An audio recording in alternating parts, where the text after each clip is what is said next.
നമസ്കാരം സുഹൃത്തുക്കളെ. ദൈവത്തിൻ്റെ അനുഗ്രഹം കൊണ്ട് ചിരട്ടയിൽ ഒരു ഏഴാമതൊരു വയലിൽ ഒരു ഓർഡർ വർക്കായിരുന്നു കരുനാഗപ്പള്ളിയിലേക്ക്. വായിക്കാൻ ഇതുവരെ എനിക്കറിയത്തില്ല. ഞാൻ ആ സൗണ്ട് ഒന്ന് കേൾപ്പിക്കാം.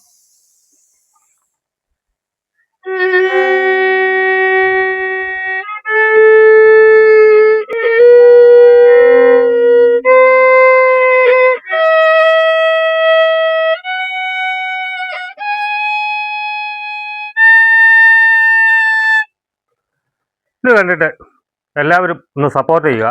എല്ലാവരിലേക്കും ഈ വീഡിയോ ഒന്ന് മാക്സിമം എത്തിക്കുക. ഒരുപാട് പേര് ആവശ്യപ്പെട്ടായിരുന്നു ഒരു ഇലക്ട്രിക് വയലിൻ്റെ കാര്യം. അതിനുവേണ്ടി വരച്ച് വെച്ചിട്ടുണ്ട്. ഇതിൻ്റെ പിക്കപ്പ് ഇത്തിരി പൈസയാകുന്നതാണ്. അതായി കഴിഞ്ഞാൽ പിക്കപ്പ് മേടിച്ച് കഴിഞ്ഞാൽ ഞാൻ ഉടനെ ഇത് തുടങ്ങുന്നതായിരിക്കും. അപ്പം എല്ലാവരും എന്നെ ഒന്ന് സപ്പോർട്ട് ചെയ്തേക്കണേ.